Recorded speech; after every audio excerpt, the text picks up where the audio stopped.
Thank you so much, Unisha. Thank you to Unisha and to Gabby and Selena from the Office for Inclusion and Diversity. I don't know if I got that exactly right, but I've also had a lot of help from the Office of University Life and the Graduate School of Arts and Sciences to put this on. I am Kevin O'Connor, your host for tonight. I am a Columbia College graduate from the 90s. Long time ago, and I was recently a Bundles community scholar, taking classes and doing a little bit more research. And this is one of the things that it has that came out of that research. So I'm really excited to have Kristen McLean tonight from a new company called Circana, I think it's called, and who runs books, the data, and is the business development leader at BookScan, and she'll tell you a little bit about BookScan, what that is, but that tracks 85% of retail book sales in America, and very important for the book industry to understand what's working, what people are buying, and then Kristen thinks about why, which is really exciting. I am a literary agent by day. I do a lot in children's books, and I do a lot in serious adult nonfiction. I work with a lot of academics and do memoirs and little things like that. And this is kind of everything I wish I had known going into publishing way back when I started in 2010. Actually come from different disciplines, and so it's been really exciting for me to think about books as a consumer product and kind of how it meets certain needs. So let me skip right ahead to our little agenda. We're going to do a couple of intros. I'll introduce Kristen. I'll have her say hello. I'm going to talk the basic demos about people in America, just some basic stats about population. And then I'm going to offer a conversation up about talking about books as consumer products that meet needs for the different readers and for the different gift givers. And then Kristen's going to dive in and talk about her background and what she's doing and looking at books as a retail sector, a little bit of a history of how the publishing world has changed in the last couple of years. She's going to talk about the nonfiction book space, the different genres of nonfiction books, and metadata and discovery, which is really important for people understanding to find your book and to know that get excited that it's about what it's about and that it's for them. So as we mentioned, it's me and Kristen. Kristen, you want to jump in here? Anything about yourself here? You want to do that later? Yeah, I'll let you keep going. I'll intro myself in a little more depth when we start at the top of the the slide deck. Excellent. So I have a little anecdote about why I put this slide in. So many years ago, I was telling Kristen and Unisha this before we started, I worked for a major corporation, and the CEO started spouting this stat that 100 million people a year came to an obscure website, 100 million unique visitors a year. And I was like, really? 1/3 of the US population goes to this website that nobody would ever even know to type all the letters necessary to get there. I was like, that doesn't pass the smell test. And I just kind of really hit me that you need to have, it's good to have just a basic sense of how many people there are in America and how many people there, how many adults, just to get a frame of reference. And from that conversation with the CEO, I kind of dug some problems up about the way that we were counting uniques and some further issues, but just that kind of smell test. So from the US census in 2022, there are 331 million people, and about 77% of them are adults over the age of 18, about 256 million. So a lot of people come to me and say, oh, my book is for everyone. But when you start drilling into it, you really want to get to a specific type of a group of people, because those are going to be the people that can advocate for your book and really get behind it. Can talk a little bit more about that. And then some information from Pew Research about who has read a book in the last 12 months. This is from 2021, and I cross-referenced it with some Statista numbers and some US Census numbers. 81% of all adults 18 to 49 reported that they had read a book in the last 12 months in 2021. 72% that was, sorry, 18, that was for adults 18 to 49. Only 72% of adults 50 plus said that they had read a book. And then for college graduates specifically, which is even a smaller subsection, and as we talk about nonfiction, especially nonfiction history, it becomes much more self-selecting. 76 million college graduates read a book in the last 12 months. Hey, Kevin, can I just can I just yeah, please. observe something about that I think is really important? So if you think in your mind's eye about who a reader is, like typically there's a kind of cliched, I think a fairly cliched idea that older people read more than younger people, and that just retirees might read the most of all because they have the most time on their hands. And in fact, what we find that shows in this statistic is that actually younger generations are reading more than older generations. So that's very important to keep in mind, because I'm going to talk about this emerging generation in particular when we get down below. But just the preview takeaway is that it isn't, there are a lot of things that are not what you think they are, and so it's just really important in this conversation to keep that in mind. Thank you. That did kind of blow my mind, actually, that older people weren't reading as much, because that's all my parents do. The number of reported readers is stable, but according to Gallup, they're reading fewer books. Does that jive with what you're seeing, Kristen? Yes, or they're reading in other ways, right? Correct. So some of their reading I'm being very book prejudiced here. Yeah. So reading, I mean, there's a lot of reading going on, and some of it is moving away from books to other types of medium. So they're reading just under 13 books a year in 2021 versus just under 16 in 2016. And then I just kind of multiplied that by the population to get to 4.2 billion books read, which isn't about sales or even, we're not even talking about format or anything. And I'm sure Kristen can elucidate that more. But actually, strangely enough, and the Gallup poll shows that the college graduates are actually showing the greatest decline in the number of books. Maybe they're watching Netflix, maybe they're playing games, maybe they're doing other things, but 27% reported reading 10 or more books in 2021 versus 35% in 2016. So terrifying. I have an opinion. Do you guys want to hear my opinion? Go. Yeah. This is anecdotal, but my opinion is that college graduates are by and large the ones who are going to be most tuned in to some of the the intensest part of the culture conversations that are going on. And during the Trump administration, we have data that showed that they definitely read the news quite a bit. And we have been finding in some of our consumer research that people who are super tuned in or have been super tuned in to the very intense cycles of the last few years reported that they were having more difficulty in reading long form books. So we don't know for sure. I haven't had a chance to study that in any deeper, but I do think that that's really interesting. And if you think about if you guys think about yourselves, are you consuming more content, short form content now? Are you tuned to the news more now than you were before 2016? Like, I think those are really interesting questions. So. Excellent, thank you. I don't know if we can do interactive Unisha. I forgot to ask. Can we open up the chat for just free answers? I'd just like to kind of open it up and talk about why people read. It takes a lot of time. It takes a lot of time, and buying a book can be expensive, especially if you buy a lot of books. What is it that people get out of them? I don't know if we can support that, and if not, I have some canned answers, and maybe Kristen can chime in. So I'll just read them. Escapism, yeah, Kristen. Reading is agency. Reading is an accessible source of knowledge. It's something to learn, something to escape. Escape is coming up a couple times. Gain knowledge, new perspective, understanding of life meetings from different perspectives, learn perspectives, solve problems, yep. Yeah, understand the world.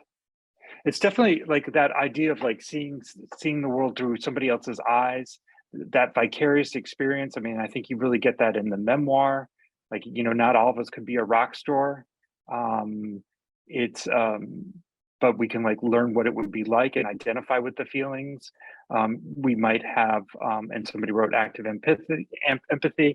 You know, we also have a lot of leisure. If you look at the rise of publishing in England, it really did tie into the rise of the steam locomotive, and there were even attempts to create libraries where you could borrow a book in London and drop it off at your local station when you got to the Lake Country. Man, being on a train takes a lot of time, and a book is a lot easier. It's kind of the iPhone of its day, a lot easier to maneuver than a newspaper. You can do that at airport bookstores right now. You can buy a book and return it to a different store and get a half off. Oh, you can? Oh, wow, I hadn't heard that. Yeah. It's old is new again. Wow. Exactly. Wow. And obviously, since we're talking to college students and graduate students, like a requirement is a big one. Like I sometimes ask my academic authors if they have a copy of Edward Said's Orientalism in their library, and like that's the key that shows that you are not a normal American. If that's one of the books on your shelf, and I have 2 copies of it, you know, that is, you are part of the happy few that that really thinks about things and is required to talk about you know, deep literary criticism and cultural criticism. You know, you certainly get entertainment and humor. We talked about the vicarious experience, and there's also titillation. The knowledge and the how-to. I mean, you know that diet books are going to come around every January 1st, and then gardening books and cooking books. I mean, that's a real cycle throughout the year.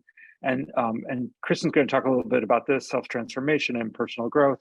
And there's actually a really big aspect of this that's about social connection, right? Being part of the conversation, the Oprah's book club, the Reese's book club.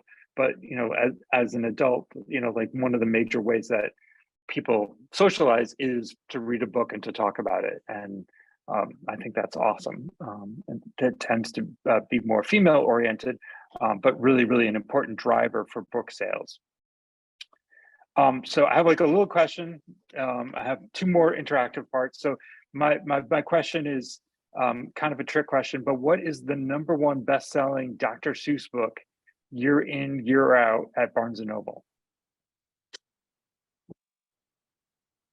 If you want to type that into the chat. You. Cat in the Hat.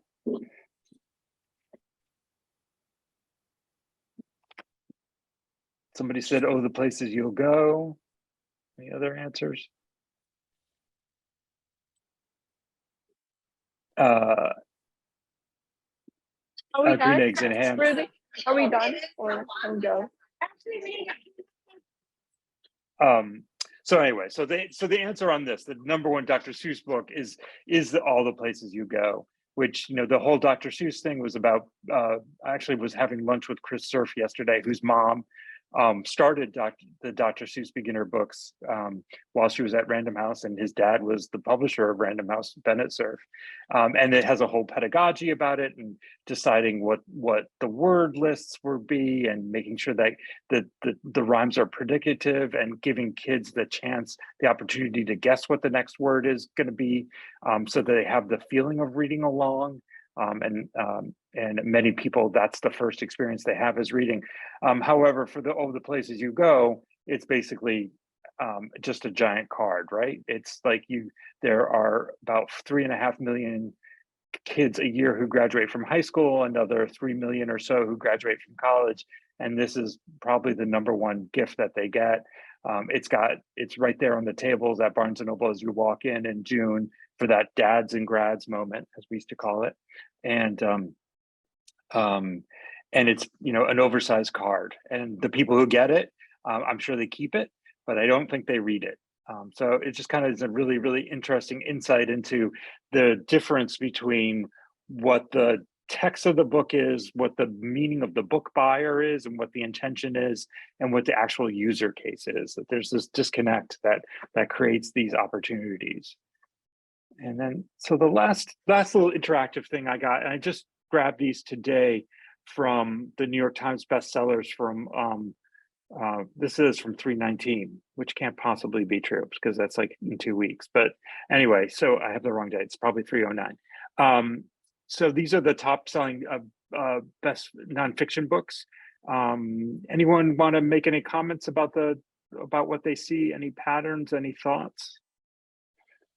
I have a couple questions, like, is this a book that you would read? Is it a book you'd buy? Have you heard of the author? Have you heard of the title? Why would somebody buy this book, or why would they read it? What are they getting out of it? With the Prince Harry, it's pretty hard to escape that one. And certainly the titillation and the vicarious experience and even voyeurism of it. The Jeanette McCurdy. I was gonna say, I have a quick question, Kevin, or for Yeah. the audience that maybe we can do through the chat. Can you guys throw in there the number that represents how many of these books you recognize, like yourself, either that you've picked up through the zeitgeist or you've actually read? Of these 5 books, how many of you recognize 1, 2, 3, 4, 5, or 0? Sheena says 2. Jeanette says 2. Oh, Sheena says she's read 2. She recognizes 3. Joy says 0.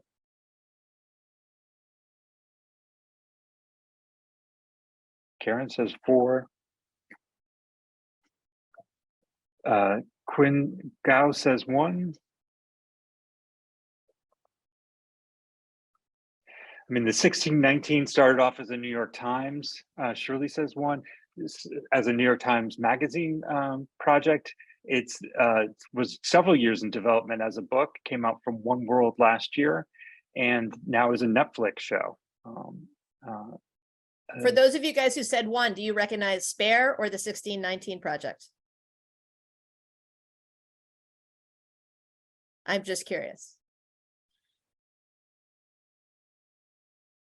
1619. Interesting. Says Quinn. Anyway, go ahead. I just wanted to get a litmus test on. Yeah. Yeah. It's the 1619 in my world is in agenting. That's everybody's salivating something really, really smart. It has incredible writers adding to the conversation. It's timely and yet timeless. It's American history and what we've done wrong, and where we might go right, and such an important cultural moment.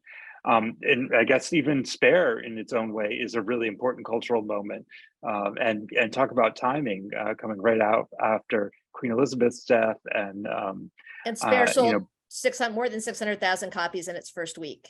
Yeah. So it was all over. it was, and I'm not saying that, it just was everywhere in the popular culture. So it was hard to avoid, which is one of the reasons why I was curious. I find that people tend to fall on one or the other side of the fence when it comes to those 2 books, right? In terms of what they recognize. So. Yep. I have not read all 5. I've read the 1619 project. I read that right. I bought it that week that it came out. The Jeanette McCurdy, I'm too old. I didn't even know she was on iCarly. I was like, what? I've worked in kids television my whole for a long, long time too. And I've heard of iCarly, but I hadn't heard. And I don't feel like I quite get the humor. I don't know who she is, and it's such a real turnoff to me, the title and the fact that she's holding the urn. But I guess it's about her experience as a child actress, which always works. We love the child actress's story. I hadn't heard of the Brad Meltzer book. I hadn't even heard of Brad Meltzer. I guess he's a big DC Comics guy and novelist. And then this is nonfiction that he's done. It's almost like it's an imprint, like the way that James Patterson does with the With books. The 1619 project we talked about. And then I hadn't heard this, The Myth of Normal, which is about trauma, illness, and healing. It came out right at the beginning of the year. As we go into the new year, a lot of people look at self-transformation. And I think Kristen will talk a little bit more about that. Yep. And Kristen, I'm gonna flip it over to you. Awesome. Okay. I'm gonna take charge of the screen here. Let's see. Okay. So I'm really pleased to be with you. I really appreciate Kevin inviting me to talk to you guys. I am my big, long mouthful of a title is I'm the executive director and the primary industry analyst for what up until yesterday was, or Monday was, the NPD group. Now we are merged and have become a company called Circana. We merged two very large data companies together to make a bigger data company. But today I'm just really here to talk to you as a books industry analyst. I'm probably the foremost expert on the US publishing market, and I'm one of the better experts on the global market. And I've been in book publishing now for almost 30 years. I started actually as a frontline children's toy and book retailer in Boston. And over the course of my career, I've just had a very non-traditional and interesting path through the market that has included working for a couple of large publishers in marketing. It has included running a trade association for the children's side of the book market. Licensing and children's books are two of my specialties. I also now, since 2010, have been working on primary industry research, first for my own company and then for Nielsen, which is a big data company that you probably know because they do TV ratings. And then now I work for this company, Circana. So because I've had a very diverse path through the market, I think it's one of the things that makes me a really good analyst. And I really like to talk about the book market as really being the idea market. I think it's the only part of the US retail market where, if you think about it, books really are just ideas wrapped up between two covers, right? So it's a really interesting place to do research because not only are, my clients, for instance, I work with all the big publishing houses, I work with all of the retailers. I work with many, many, many toy and studio, movie studios and media companies. And they all are interested not only in like literally this book sold in this place, but they're way more interested in what the sale of books has to say about what people are thinking about, because that becomes a very, very powerful glimpse into all kinds of things. And we're going to look at a few examples of that today. So, and for me, that's really, I on my LinkedIn bio, it says that I'm a consumer zoologist, right? And a data storyteller. And that's really where I orient myself in this data, because I think for me, it's really about pulling there's data everywhere, right? And data can be really boring, but data can also be really fascinating if you have the ability to look at it and pull the stories of the data forward. And that's really my expertise. So in terms of what I actually do on a day-to-day basis for my job, I run the thought leadership for our books group, and now for our larger entertainment group, which also includes toys, video games, media entertainment, juvenile products. And then that is embedded in a much larger company that tracks everything from auto parts to the food that sits on the supermarket shelf. So we're constantly, my job is to look at what's happening in books and then to build stories and send signals out to the rest of the company about the sorts of things that are happening there. And I do a lot of that signaling from the nonfiction market, which is kind of the area where you guys potentially might, play in the future if you guys were interested in being an author. So I brought a bunch of slides for you. We're going to break them into 5 sections. So I'm just going to introduce you to the book market first, just the basic structure. This is a little bit of pulling back the curtain. Working the book market is like everybody's favorite cocktail party conversation. I'm sure, Kevin, you've had this experience. You could be standing in a room of brain surgeons, and if they find out that you work in the book market, that is all they want to talk about. So we're going to pull back the curtain for you a little bit today and talk about the structure of the market. We're going to talk a little bit about some of the numbers in the market, how big it is and the types of things that sell. Then we're going to look at adult nonfiction in particular, trends in what's been selling. And then I'm going to give you a bonus section, which I think is really important to anybody who is interested in actually writing a book in the future. So, and I'll give you, we'll come back around for some final thoughts and questions, hopefully. I'll say to Kevin, I'm not monitoring the Q&A, but if you guys have questions as we're going, please type them in there. And Kevin, if you wouldn't mind, just yes, if there's I will jump in. Yes. And also let me just say, I will make these slides available in a PDF format to you guys. So let the data wash over you. Don't freak out about missing something or screenshotting, because I will send the PDF to Kevin to share with you. Really, these charts and these ideas are just meant to really be triggers for conversation. So don't freak out. Okay. So just to give you, let's just start with the basics, like what we do so that you understand where the data that we're going to talk about today comes from. So at NPD Books, who are most well known for this product called BookScan, which is the gold standard for tracking the sale of print books in the United States. It is considered a trade book tool, a tracker, which means that it is really about a bookseller selling a book to an individual consumer.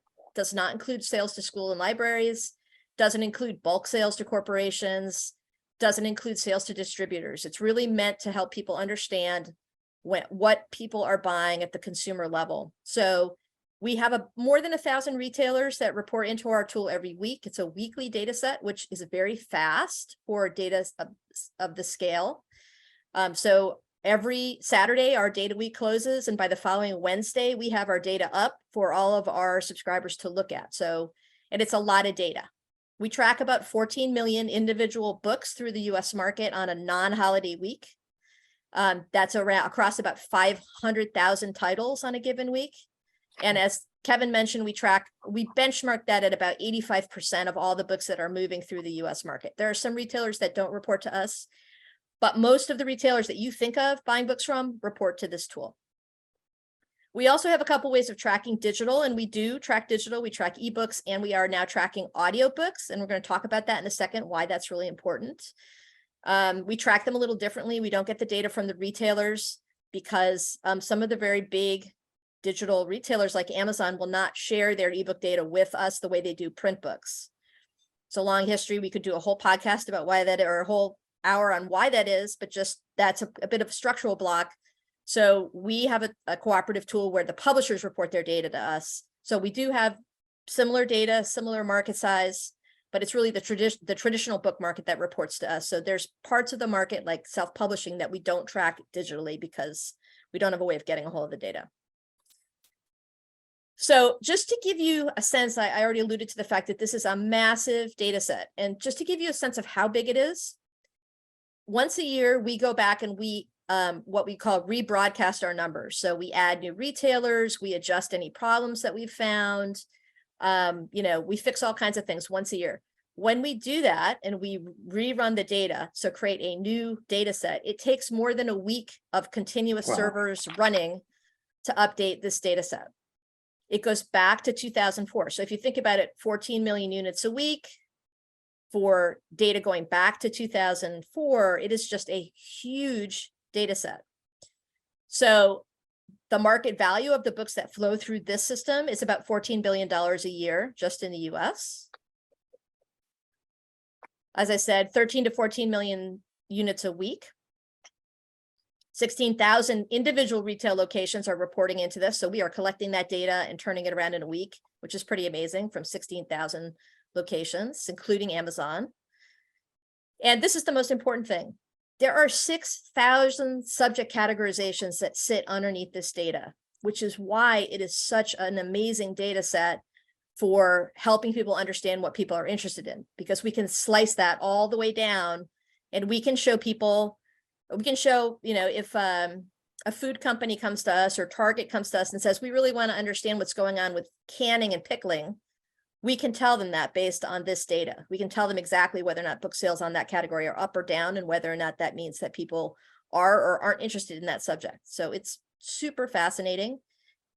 And the other thing that I think is really important about that, to know about that, is that actually the subject categorization under the book market goes back to before the internet. It goes back to before we were all online. It actually goes back to the library market, because the book market, of course, is 600 years old in the United States, or in the world. Sorry, not in the United States, but in the world. So it's a very old market. It's the oldest retail market in the United States. And it's one whose technology, aside from the late addition of digital books, is virtually unchanged since 1643, right? So that makes it super unique.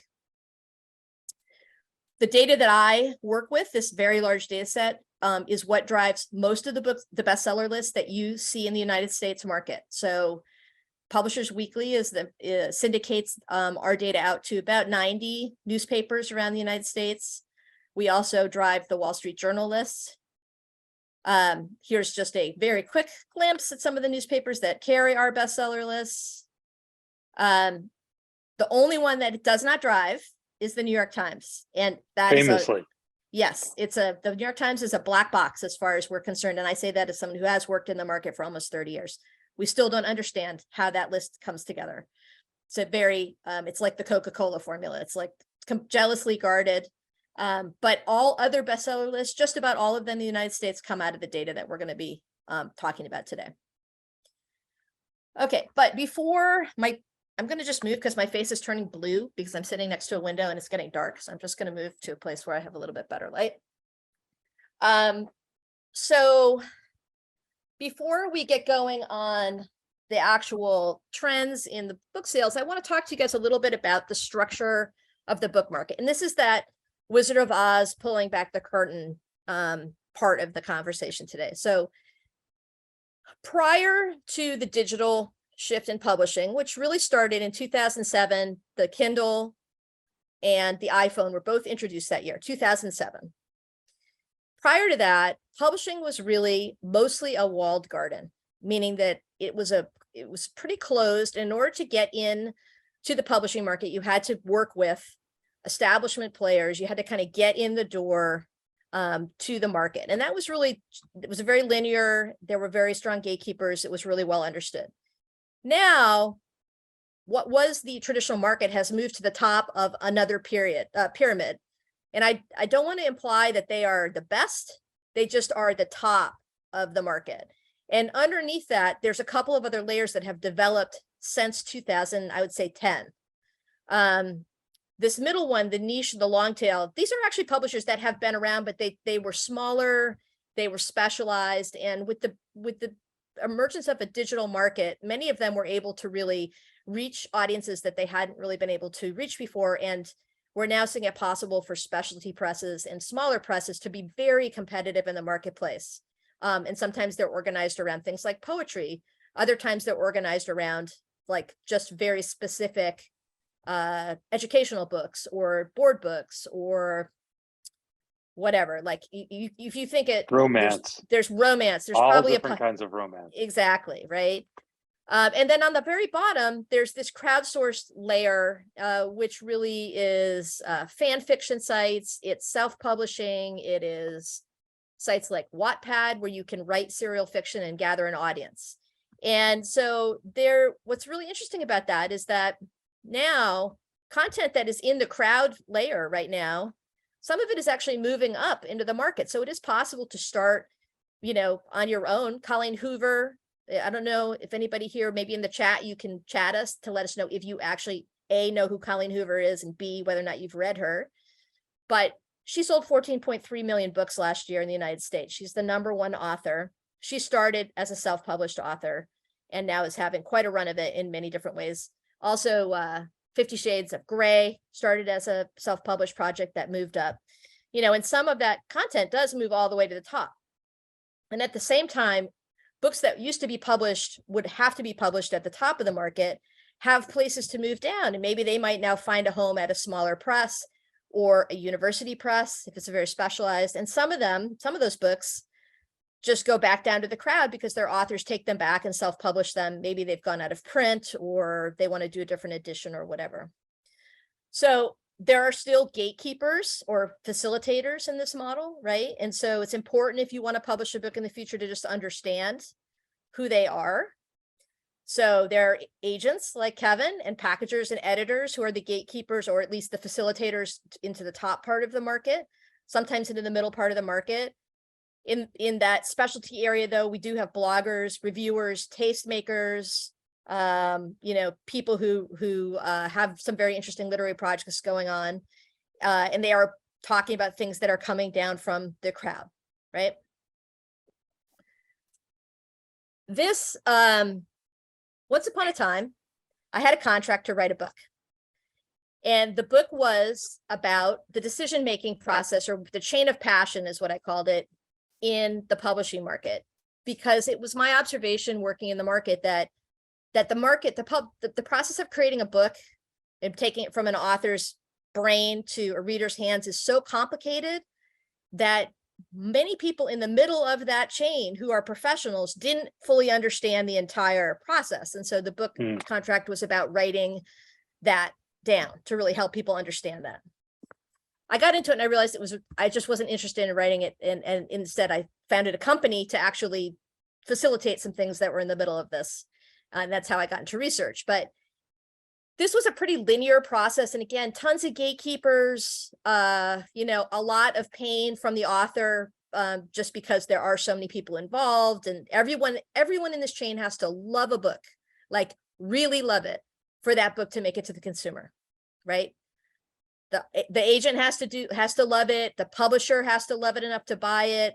The wholesaler, the Salesforce team, the marketing department, all the booksellers that touch it, all those people have to love this book for it to find its audience. After the digital shift, we saw some interesting new paths to market emerge, right? So free reading and writing sites or self-publishing platforms, online retailers, the digital online retailers, it made it possible for authors to find alternative routes to market. But that traditional chain remained really important, and it's still really important today, because the traditional forms of discovery, at least prior to 2020, I would say, are still mostly controlled by the traditional part of the market. Yes, it's possible through social media to accumulate an audience, but by and large, the traditional part of the market controlled the discovery mechanisms and had the money to pull those levers to make a book find its audience. Now, it's still a numbers game, and it's still really difficult. But I will point out that you can't have an international bestseller without going through the traditional part of the market, right? Even now, because the big publishers are the only ones that have the market resources and the operations in all these different markets to make a book into translation and then circulate it around the world through the traditional channel. But starting in 2020, we got something really interesting, which is TikTok. And TikTok has a subculture called Book Talk. And Book Talk has really driven the US publishing market since it emerged in late 2020. And I'm going to talk to you about that. So this is a really interesting new phenomenon. And it's the TikTokers, the book talkers, they don't control this vertical. You still have to go through one of these paths to make a product. But they really have had an amazing impact on discovery in a way that has driven sales. So that's something really important to keep in mind. I want to quickly go back and just touch on this thing about BISAC codes. It sounds really dull and really boring. And if you have ever sat through a boring data presentation, some of you may already be rolling your eyes about this. But this is super important if you have any interest in books or writing a book in the future. So BISAC is the name, the acronym for that subject catalog that I talked about earlier. It's the Book Industry Standards and Communications Code. But basically, it's what tells the entire universe what your book is about. And getting the BISAC drives the entire digital universe for how your book shows up online and in bookstores. It's one little code. It's like one little code, and if you put it in wrong, it can really screw up how your book is found and what it sits next to. And even big publishers make mistakes around BISAC, but it's really important for you to understand that is something that if in the future, if you want to have a sense of agency over the future of your book, it's important to get familiar with certain core ideas about the way data flows around the system. And I'm going to talk more about that at the end, but I just wanted to introduce it here. Because we're talking about adult nonfiction, the reason I wanted to introduce BISAC is I wanted to show you this. So in our system, individual BISACs roll up into something called categories. And then the categories roll up under the header of fiction or nonfiction, adult or children's, or YA. So these are the main categories of adult nonfiction that we track in BookScan. And pretty much any book that you're going to write will find its way into one of these categories in the data universe of the US book publishing market. Okay, so let's dig in a little bit and just talk about the numbers behind the market. I'm going to teach you a little bit about what's been happening. We've got 5 slides to talk about the current state of the US book market. So this first slide is showing you a 5-year trend, and this is all going to be in units rather than dollars, because units is a much better way of understanding books. Because if we talk about dollars, we're sometimes talking about higher dollar sales based on higher price points, but not actually what's happening with units. So from a data perspective, units is always better, especially if you're looking over time. So this is a 5-year trend on the volume of books that have sold in what we track in BookScan. And what you can see is that 2021 was the peak of this 5-year view, but 2021 was also the highest record year for print books sales in the United States, period.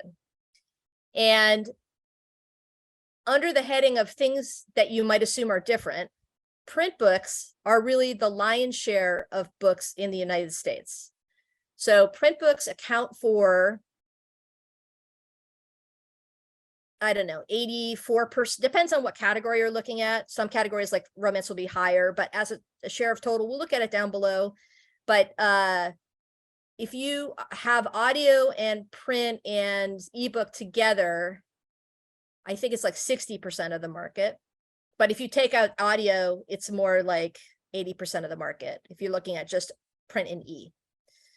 So this is, this is what's been happening. And basically, this is very unusual for the book market. You can see on the right, this is the growth. These are the growth numbers for the US book market in units. So the pandemic came in 2020. The book market, the bottom just fell right out of it for about 8 weeks. Like nothing was selling. The bookstores closed, and people were really freaked out about, the end of the world. And so there were certain things that sold really well, like books to entertain and educate children, for instance.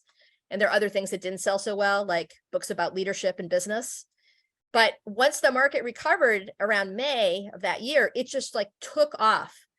So we sold a ton of books about cooking because people were stuck at home and had to cook. We sold tons of books about bread baking. We sold tons of books about education. We sold books about canning, preserving, gardening, DIY. We sold a lot of religious books that year. And we also started to sell political books because we were heading into a politics cycle. So 2020 also was a very, very big year for politics books because, of course, we had the election. And then in 2021, which is the year that we started to get vaccines, we thought the book market was going to drop out, and it didn't. It just kept going up because what people needed in 2020 and 2021 continued to change and evolve, but still people stuck at home had a lot of time to read, and they did read. So in 2021, it was all about fiction. We saw a lot of fiction. Fiction was up 25% year over year in 2021. And we still saw a bunch of education books and other things under that. But then this past year, we came down off that. And it's a little bit like climbing Everest. Like we climbed to the absolute peak. We'd never seen it before in 2021. So we had to come down a bit in 2022. But we're still about 12% over where we were in 2019, which is the pre-pandemic benchmark. This chart is showing you now the 2022 sales and what was up and what was down. So from this chart, you can see that the only area that grew in the US market last year was adult fiction. Everything else was down because how could it not be? When you climb a mountain, you have to come down. But a couple of things are really notable. So the first is that adult nonfiction, which you can see on the left-hand side here, this is the unit sales. These are ranked by their volume. So adult nonfiction is the most valuable part of the US book market, both by unit volume, so the number of books out the door, and also by price point, because it's some of the most expensive books that we sell, especially new books called frontlist books. So the fact that adult fiction was so far down last year, down almost or below 2019 numbers, where these other categories were only down a little bit compared to 2019, that was not a great sign for the US book market, because a lot of publishers build their whole market around adult nonfiction. So that's been a challenge. I don't know, Kevin, if you've seen that challenge from an agenting point of view, but I've definitely gotten some feedback about that, some headwinds that people are feeling. Yeah. And one of the big questions that everybody asks, and this is one of the questions that I spent a lot of time trying to answer, or at least think about, is why? Did it come down so far, right? Why did it not come down a little bit similar to what happened with the rest of the market. And I think the answer was that what people need from books really changed during the pandemic. And what they really needed once they recovered from their initial panic was escapism. So we saw a lot. That's one of the reasons that was driving the incredible fiction market that we've seen for the last 2 years. And at the same time, there were certain subjects in adult nonfiction that they just didn't need, especially in 2021 and into 2022, when they weren't necessarily, I mean, they weren't thinking about a lot of the things they were thinking about before. We saw less business and leadership. We saw less memoir. We saw less like beauty and design books go out the door. So a lot of things that they were buying before just weren't as important to them.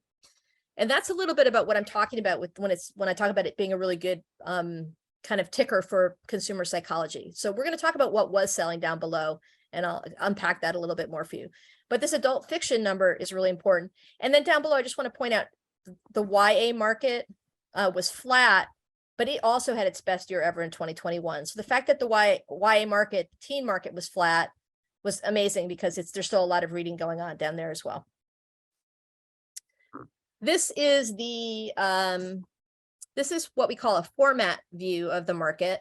So this is where we're looking at what the share of print is versus e and audio. So that pie chart that's on the left, that's showing you 66% of the books that we track last year were sold in, and actually I should say this is a smaller data set. So this isn't all publishers. This is just publishers who give us audio data. So it's a smaller group, but it does include most of the big five.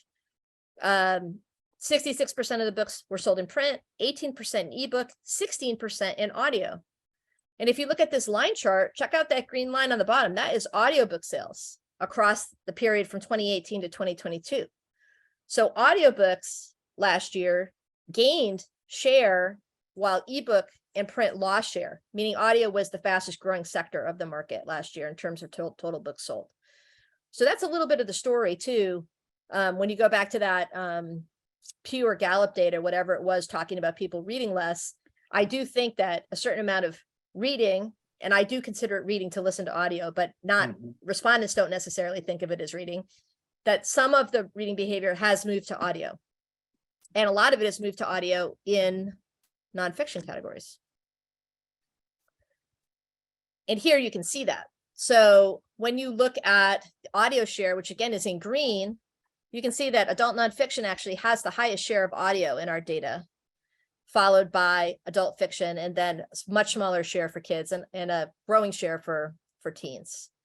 But that adult nonfiction number is really interesting because that is the area where we do see a lot of audio growth, and some audio growth has offset some of the print losses that we've been seeing. Not enough to really save it from dropping. It's definitely dropping, but it's cushioning it a little bit. Okay, so now I want to talk about something called front list.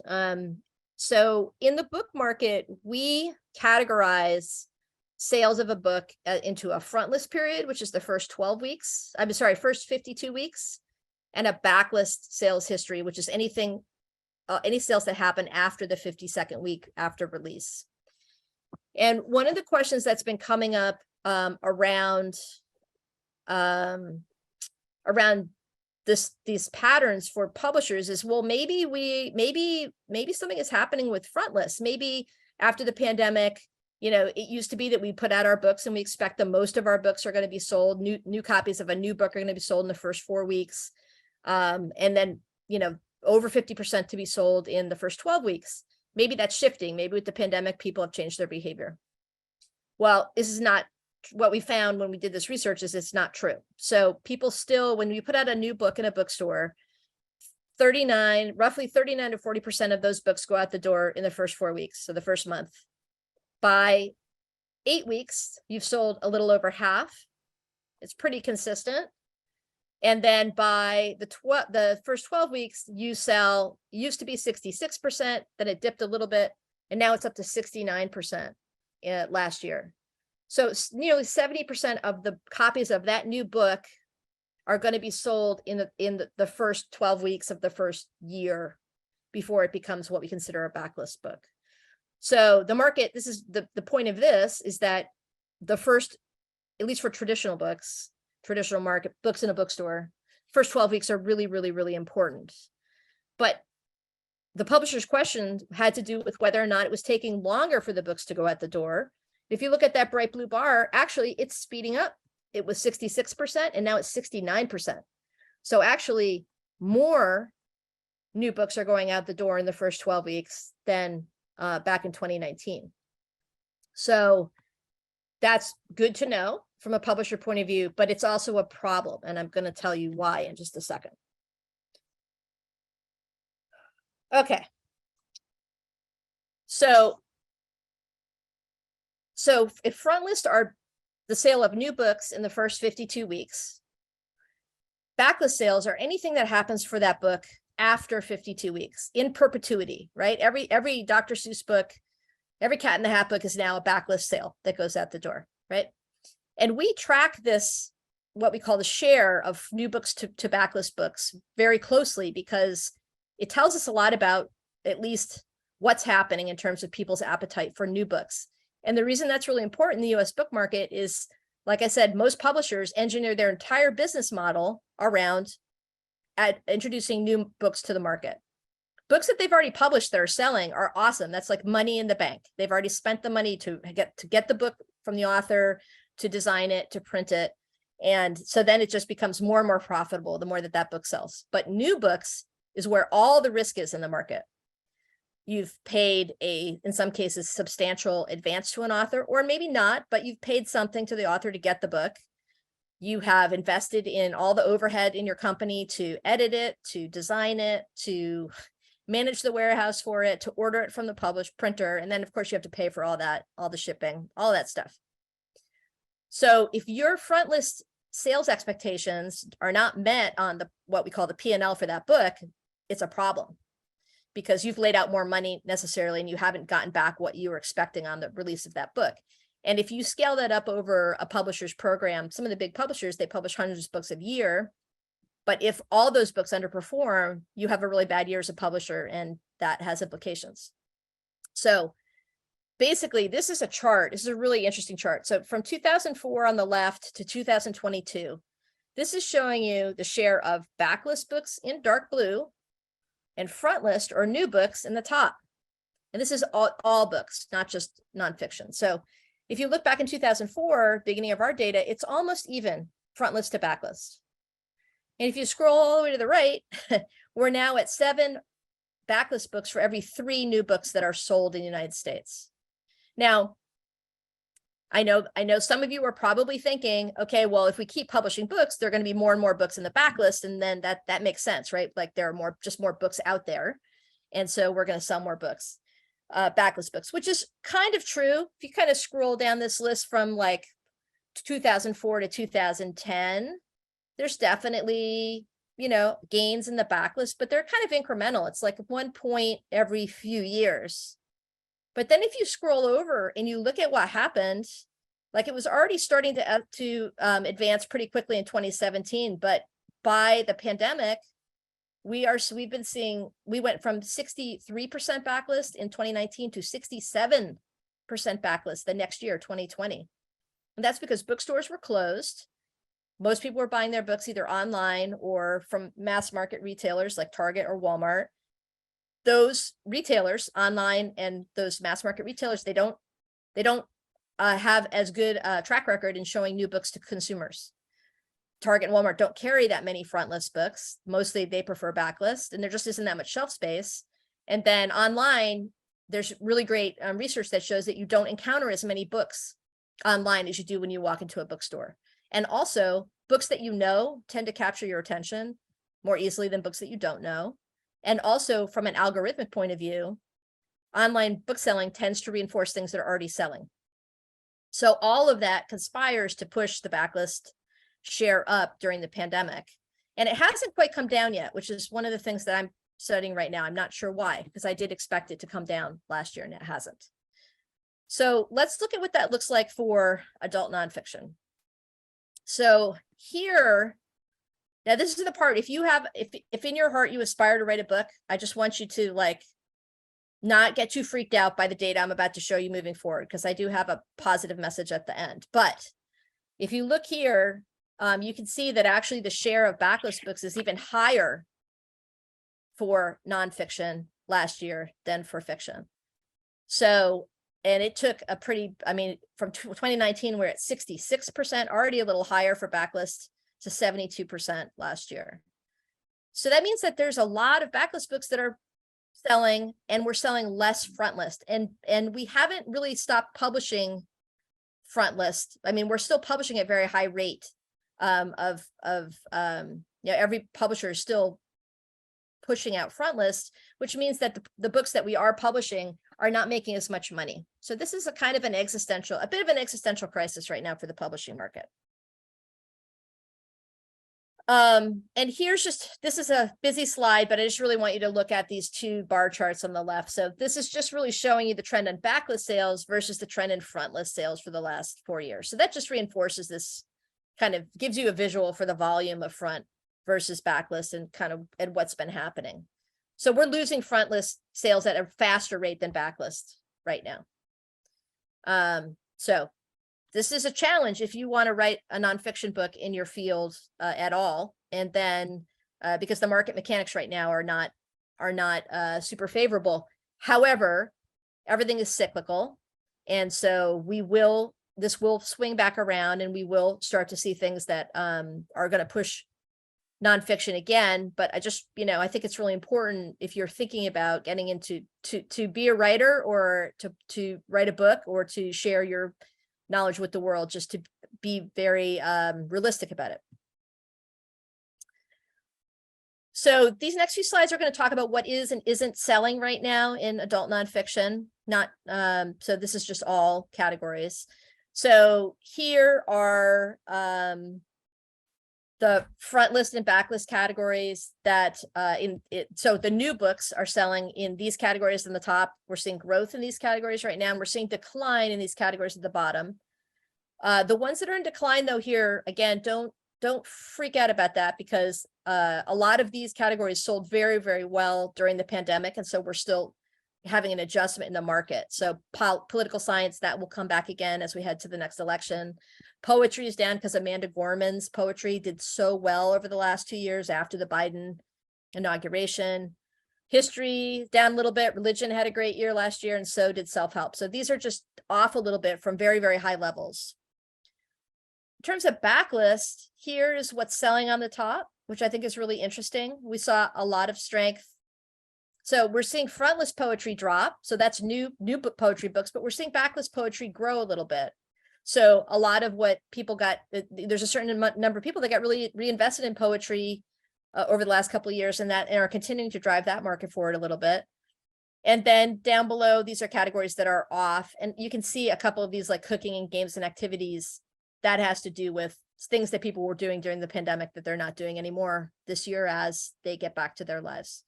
So nonfiction comes and goes, and a lot of these are very, very, the biggest categories of adult nonfiction are going to be obviously the most popular and what we call trade friendly, but there is a lot underneath that. So I would always encourage you, to Kevin's point about knowing some basic data, one of the things that's really important if you decide to go out and write a book is to really study what is selling, and to really understand whatever category you're going into, really take the time to understand what is selling over there, how it's packaged, how people are writing about it, how it's pitched to the consumer, because there's always room for a new book, a fresh voice on the shelf, but you have to really be smart about how you want to package it, because it's a very complicated market. Another thing that's happening that I think is really important, I'm just going to stop and check the time for a second. Okay. We're going to get through a few more of these, are a little more speculative, but I think they're important to put this market in context for you. If people were to ask me today, what is the most important thing to think about in the future of the market, it has to do with the fact that we have an extremely powerful new consumer group for books emerging, coming out of the pandemic. And, Kevin, we stopped on Kevin's slide earlier and talked about the fact that younger folks are reading more than older folks right now. That has not been the case for the last decade, but it is the case now. And so let me show you a few examples, not in adult nonfiction, but just, I want to show you the economic weight of what's happening. So I mentioned Book Talk. So Book Talk is the book influencer book. It's not even influencers. It's just this very active community of book fans on TikTok. And they are really driving a lot of what we've seen happen in the growth in fiction over the last 2 years. So we track about 100 authors that have been identified as Book Talk favorites. And the chart on the left is showing you the year-over-year growth of those authors that we track in units. So you can see that Book Talk wasn't really, I mean, these authors were just kind of going along until around November, which is when Book Talk really took off. It's when we go back and do forensics on it, that in November is when it really started to take off. And it was mostly teens that propelled it initially. And it started to really, it was a very organic process. There's a bunch of people who got really excited about a couple of really important YA books that were backlist books. They started getting excited about them. And by January and February that year, it really started to take off, and it caught the attention of the New York Times. It caught the attention of Barnes and Noble. And as the awareness grew, people started to pay attention. Retailers started to order these books, and it just created this amazing flywheel that, as you can see, just continued. And in the middle of 2021, it transitioned from being almost all teen books to being a lot of adult books also, and particularly romance books. New romance, not old romance, not your grandma's Harlequin romance that you get, this is like contemporary thriller romance, really fresh. And was up 66% on a unit basis in 2022, and it's up 40% over 2022 right now. So it's very, very powerful. And we ran some consumer research on this, and we found that 80% of the readers of these popular authors, especially the top authors, 80% of them are under the age of 34. And 1 in 10 of them is under the age of 18. So this is a whole other animal driving this, really different from anything that we've seen before. And the other thing that's really different about this is we've seen, there's a big book community on YouTube, and there's a community on Instagram, but that was mostly marketing and discovery. This is like the people who are participating in this are going out and buying these books. And they love to buy them at Barnes and Noble. Barnes and Noble has a very strong relationship with this market. So it's been powerful enough to drive some authors this on the right-hand side. This is Colleen Hoover I mentioned. I don't know, Kevin, did anybody put anything in the chat about Colleen Hoover? Are you guys aware? Yeah. Okay. All right. I was with some comic retailers last week, and I asked them this question, and I think 2 hands in this entire ballroom went up. Nobody had read or was even really aware, but she sold 14.3 million books last year, you guys. And she's held 6 out of the top 10 bestseller spots on our list for 2022. And, she outsold J.K. Rowling, that's Harry Potter, John Grisham, James Patterson, and Stephen King combined last year. She outsold their combined sales. So it's just continuing to cook. So it's a really interesting phenomenon. The feedback from the chat is that people have only heard about her from other writers complaining via Twitter.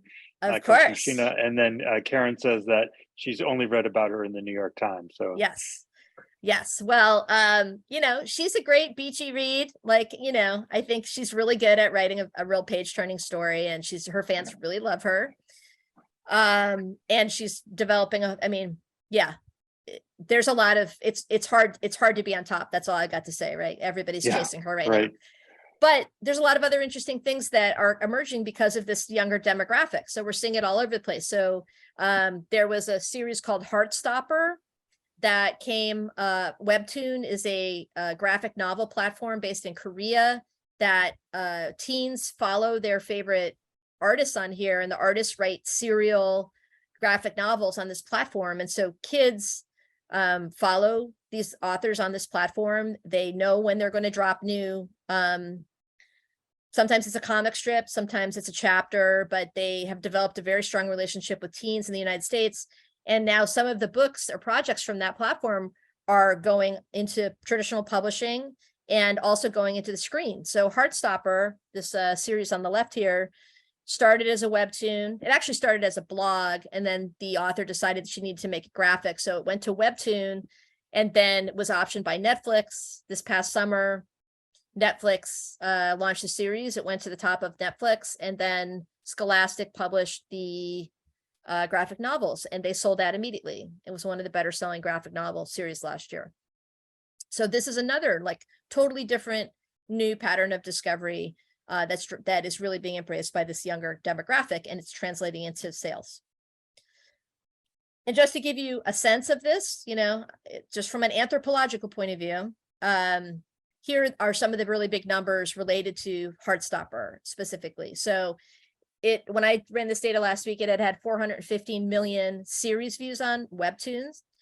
The book sales last year, just the growth of sales was $13.8 million in growth last year. Netflix put out data that there were 54 million viewing hours of the series just when it sat in the top 10 for like the first couple of weeks. So it's exponentially more than this. And then the tags on TikTok, if you go and you type in Heartstopper, 9.3 billion tags on TikTok to date when I ran this slide last week. So that's the other thing that's really important to understand about the book market as an author. I'm not saying you have to like be like this author or whatever, especially if you're writing in an area of your specialty. But I do think it's really important to understand that consumers are not like discovery and trying to figure out how to connect with your reader on the end is a much more complicated process even than it was 10 years ago. And the authors who are really good at participating and finding their audience directly through some of these platforms can be really successful at it. And there are examples of that in nonfiction. It's not just in some of these specialty kind of beach ready type categories. And here we're going to get into some nonfiction specifically around how this generation is impacting nonfiction. So this demographic, this 18 to 35, we've run some consumer research on them. They are way more likely to use apps, for instance, for certain types of reference. So, and particularly coming off the pandemic, meditation and sleep apps, but there are lots of examples of them using apps for reference. So some categories are doing better in books than others, and some content is migrating into apps around the nonfiction market. One of the things that we've seen happen, so I ran this chart middle of January. So first 2 weeks of the year, looking at the sale of books that we traditionally think of new year, new you books, right? These are books that are about diet or exercise or self-help or cleaning your closet or whatever, right? We have a whole group of BISAC categories that we track. And you can see that we've seen a decline since 2019 in these categories in January. So that part of that is that during the pandemic, we sold a lot of Peloton bikes. We sold a lot of fitness mirrors. We sold a lot of, Oura rings and other fitness connected clothing and all kinds of other stuff. And so there's a certain amount of this category that's moving off of books and into other types of behavior, which the big takeaway is, again, know your audience, know your market, know what's going on there, because it's easy to make an assumption and to find out that, that you or your publisher didn't package the book properly because you weren't entirely aware of what's going on in the space. This market is also super into sustainability, although I will say this is not just 35 and under. We're seeing across the whole market a real pivot towards sustainability in lots of different categories. So here are a few examples, but I do think this is a really important. So if you have any interest in journalism that relates to life cycle, that relates to global politics, that relates even in some cases to history, just I just want you to know that the sustainability movement is not just really it's not kind of being tacked on anymore. It's really core to a lot of consumer behavior, and I think the younger generation in particular are paying a lot of attention to it, and also paying attention to the politics of the companies that they buy for too. So you want to make sure you're doing business with ethical companies because the consumers are paying attention. Okay, so this is a really interesting slide having to do with what is up now versus 2019. So this is the point I want to make here, is that what people need really drives the book market in the nonfiction space. And you can really see this here. So anything that is in blue grew last year. Things in dark blue declined last year. And if you look to the right column, anything that's in green is up against 2019. So all of the blue columns, not only are they in growth this past year, but they are up compared to 2019 in some cases by quite a lot. And when you look over here, we're looking at, there's some religion things in here, but there's self-help and creativity. There's mental health in here. There's inspiration in religion. We did see a lot of Christian books go out the door over the last couple of years. And some things are the blue bars, there's everything here is growing, but some things are not growing relative to 2019. So if you look at things like cooking methods, it's actually down compared to 2019 right now. Biography related to cultural heritage, it's up, but it's not quite as far up as it was in 2019 in terms of volume. So there's just a lot of shifting consumer needs in this period, and that will be true as we move forward. It's like, so what triggers a trend in books is often related to what's going on in the culture or whatever is happening in terms of people's needs. So it's by no means a kind of uniform or linear curve. This is just a few things that are up. I'm going to just leave you with that. You guys can look at it in the slide because I want to get to this next section. Before we head there, though, I just want to make sure you're not too depressed about the nonfiction trend, because actually, above all, there's always room for a new voice in the US book market. So a fresh voice, an interesting topic, there's always room for it, right? It's largely a numbers game, but that doesn't mean there isn't room for something interesting. So just keep that in mind. You know, it's a little bit of running up the mountain, but there is always something interesting coming. Okay, I'm going to go through this very quickly, but I just want to reinforce this because I know we're getting close to time and I want to leave room about for questions. 7:15. We got some time. Okay, this will be about 5 minutes and then we can take questions. So if you are aspiring to be an author, this is the kind of stuff that is really important, kind of dry, but really important. And I always try to talk to prospective authors about this because no one will tell you this otherwise, right? This is very specialized, and people, when you go out and you type in, I want to write a book, they'll tell you all kinds of things about how to self-publish or maybe how to get an agent or whatever, but no one talks about this. And this is probably the most important part of engineering success once a book hits the market. So you guys, some of you probably are familiar with the concept of metadata. Many times larger author groups are not. So just metadata is basically the set of data that describes your book in our system, and not just my system, but the global system, mostly now in the digital world, right? So it is everything from the title and the author to the subject category, the BISAC, but also really routine things like how big is it? How wide is it? How tall is it? When was it published? What's its price point? What kind of format is it? Is it trade paperback? Is it hardcover? And all that stuff. And there are about a little more than 30 fields that are considered core metadata for any book. And you don't need to worry about that now if you don't have a book. But the most important thing for you to know is there are specific things that if you make sure that the data is accurate, the metadata is accurate, you will sell more books without even doing anything. Just because if these fields are accurate and they're complete, the book has a much better chance of going to the right place so that when someone types in a keyword, the book will be found.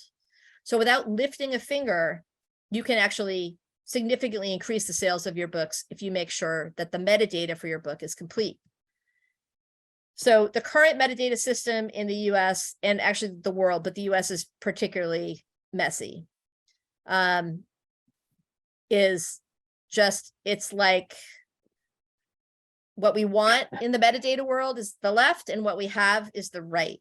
So part of why I feel really strongly about advocating and just bringing even a quick message about this to prospective authors is that you have to advocate for and keep track of your own metadata in the system, because no one else is going to do it as well as you will.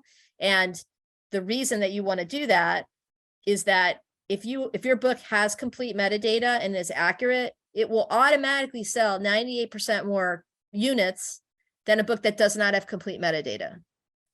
So you might only sell 98 books, but it means that the book next to you that where somebody self-published it and they didn't fill in all the fields is going to sell one, right? So it's really important, and to make sure also that your publishers are doing it properly and to actually audit it.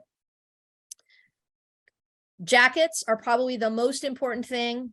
If you have a good jacket and its image is out there in the world as part of the metadata, it will automatically sell, you know, more than 200% more with a jacket than an unjacketed book or a poorly jacketed book. Titles that meet the standard generally sell more than 2,000 units as opposed to a book that doesn't. And let me just say the benchmark for commercial viability for me in this market is 5,000 units. So you don't have that much farther to go. If you are good about the metadata, you definitely you're halfway up the ladder. And interestingly, fiction sales are the most impacted by poor data, because for nonfiction, if someone types in dog bone, they're going to get a book about dog bones. But fiction is much squishier than that. So if you type in romance, that doesn't really do much. If you type, you know, it's very much harder to be specific about a fiction book. Nonfiction, it's much easier. So even if you've got terrible metadata, but you wrote the world's definitive guide to mushroom gardening, someone will find that book if they're looking for mushroom gardening, right? So, but just if you take one thing away from this as a potential future author out there, it is pay attention to the metadata, because it is really, really important, even though it's not very glamorous. And let me also say, metadata is also the book description. So there are specific ways to write descriptions for books that help them be discovered. And also that search inside function that you see on Amazon, that is one big piece of metadata. And all the words that are in your book are part of the search if that is enabled for your book, which is why most books on Amazon have it enabled, because you can type in an obscure term, and if it shows up in that book, that tells the algorithm that maybe that book is interesting. So anyway, I'm going to step off my soapbox now. That's great. That's great. I want to leave you guys with this too, just to reinforce this idea of how important a book jacket is. I know Kevin showed some jackets earlier. I wanted to make this point. So I'm curious. So this is a random selection of jacketed books for Tale of Two Cities off Amazon.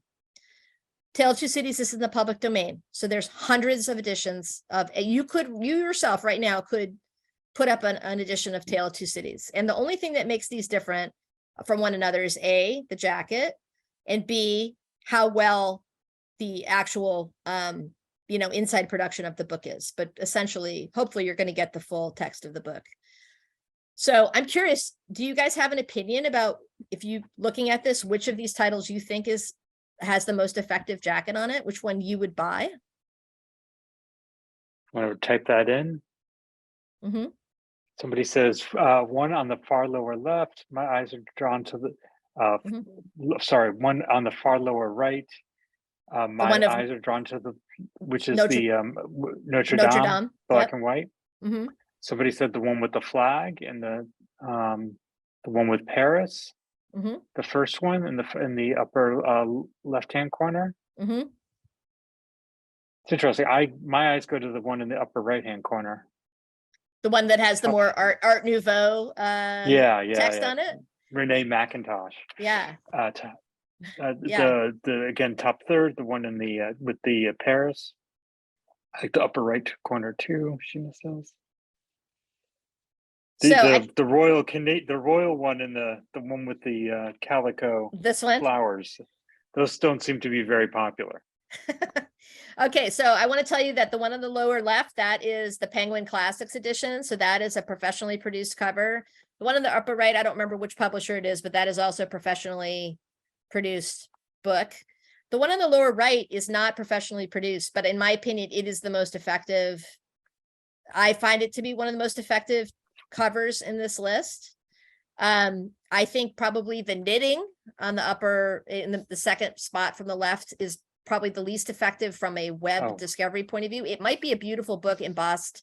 I think it might be an embossed hardcover, in which case in person, it would be lovely, but it's not very effective from a web discovery point of view.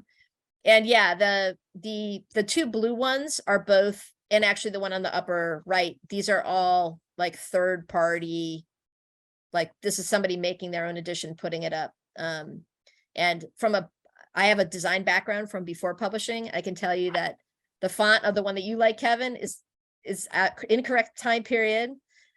The blue, Yes, I knew that. I did the know blue that. one, I believe that the Eiffel Tower was not in place during the Yeah, true. storming true. of the Bastille, right? So historically incorrect. And then the flowers are just like whatever. It's it doesn't have a lot to do with the actual title. So anyway, just want to also underline this idea that a cover can really make or break a book. And if you are going to, even if you're publishing with a university press, even if you're publishing a thesis or a long form article, the one place I would really push for the very best you can get is in a great cover designer front and back, because that will really make a difference to whether or not people find your book online and also pick it up in the store. So yeah, so there we go. Kristen, thank you so much. Yeah. We have like 5 minutes or so if people have questions or thoughts. I will say I'm also happy to follow up if someone has a question that comes up afterwards or they want to take a sidebar. Kevin has my email. I'm happy to answer questions also that way. Excellent. Okay, Sheena so asks, oh, you can read it. Okay, go ahead. yeah, so Sheena says, when it comes to metadata, where does it live and get stored? So so that's a great question. Other countries have something called a central metadata warehouse. Canada has one. It's basically an agency where all the book data goes into a massive database. So if you make an update as a publisher, it gets pushed to the BookNet Canada database, and then that database pushes it out to all of the retailers and everybody else. There's only one true version of the metadata in that situation. Here in the United States, we do not have a central metadata warehouse. So what happens is the publishers use a file format that they push electronically, and they push it to everyone. They push it to Amazon. They push it to distributors who manage metadata. They push it to us. They push it to Barnes and Noble. It's like everybody gets a file from the publisher. And then those people, all of them, in some cases, will make changes to it. So Amazon may recategorize it. They have their own system for certain types of data. Ingram, who distributes the books, may decide, oh, that book, it isn't really for, 7 to 12. It's really for 13 plus, and they may change the metadata. In some cases, you don't even know why it changes, but all the time we hear from publishers, that is the wrong BISAC categorization on it. We don't know how that happened. That book has the wrong author. That book has the wrong, in some cases, the wrong series or title. So basically the answer is it lives in lots of data servers all over the place. And it's a little bit like that game of telephone tag or releasing balloons into the atmosphere. You don't know where it's going to land. You don't know what it's going to look like. You kind of hope, if you're a publisher, that it's right. And that's the other reason to audit that metadata. So publishers audit the metadata, and authors are encouraged to also audit the metadata. And all that means is go look at the book on a bunch of different sites and make sure that the data that's appearing there is right, and that that book is appearing where it should in terms of a subject search. And there was a question about how do you get someone, Amazon, to change it? If you reach out to your agent or to your editor, or if you're self-published, you can actually, in Amazon self-published, you actually list the shelves that you want it to sit on. Yep. But that's something that the agent or the editor can work with the back-end people. It's updated nightly. We used to work at this at Barnes and Noble. It's updated nightly, and they sometimes as you were saying, overrides each other, whatever. But that is something that usually takes 24 to 48 hours to change once somebody's put that change into the system. Yeah, if you're working with a publisher, the publisher will know how to get that changed. Generally, you can flag it to a publisher. If you're self-publishing, sometimes you just go to customer service on the self-publishing platform, or make sure that your own settings are correct. Sometimes it's an error even with a typo in your input in your own file. So what would my advice be to someone who wants to pursue a career in the book industry? Kevin, you may have advice on this. I have one thought. So certainly a good place to start if you're living up at Columbia is the Columbia Publishing Program, which is in the summer. I think they've closed admissions for this year, and they're actually letting people know. But it's in June and July, maybe into August. It's about 6 to 8 weeks of professionals from the book publishing in New York who take you through how to make a cover, how to work with an editor, the difference between an editor and a publisher, discussions of royalties and contracts, working with an author, et cetera, et cetera. And then there's a great internship tradition in publishing at the publishers, as well as at literary agents. And you can definitely reach out to me, and I'll put my contact on. I'm at ko142@columbia.edu if you have questions or whatever. Or you can reach me through the O'Connor agency website, www.o'connor.nyc. But I'm happy to answer questions about that, and happy to talk to anyone who wants to talk about publishing. I can't recommend it in some ways, but it's amazing.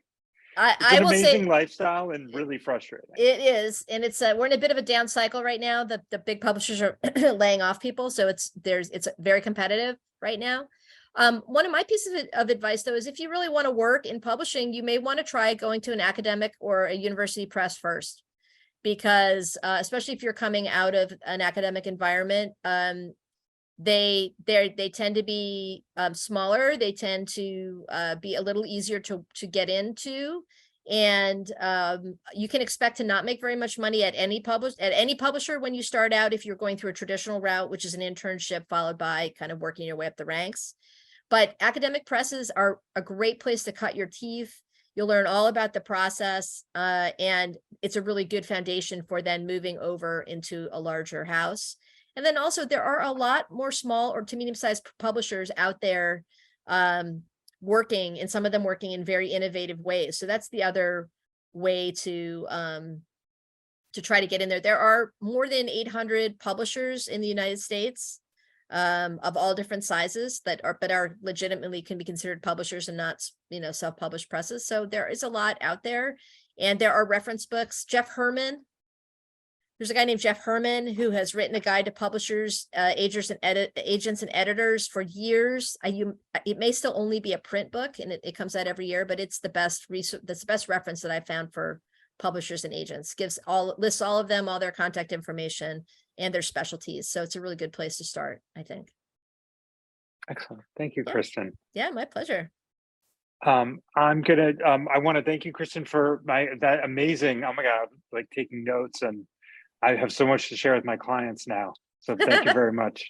You're welcome. I will send that PDF too, so you can share it with the screen. Much appreciated. And if you get in touch with me if people get in touch with me at ko142@columbia.edu, I can get that out to you. And this will be available on the University Life, I believe, website on YouTube coming up. I want to thank very much Unisha for being our hostess today. Thank you very much. And Gabby and Selena at Columbia the Center for Inclusion and Diversity and Inclusion. I'm sorry, I'm getting that wrong. And Ishel, who's been really, really great at University Life. So thank you very much. And I'm just really, really excited to have you here. And we got 2 great programs coming up later in March after your break. We have academic publishing on Thursday, March 23rd, with some really amazing editors at various university presses. And then on Thursday, the 30th, we're going to do a look at trade publishing with editors and agents. I have a couple of people already on board, but I'll be announcing some more folks. But those are going to be people at the major agencies as well as major publishers. So, and we'll talk a little bit about the publishing process, and how to find an agent, and what an editor does, and what a publisher does, and kind of what the difference is. So thank you very much.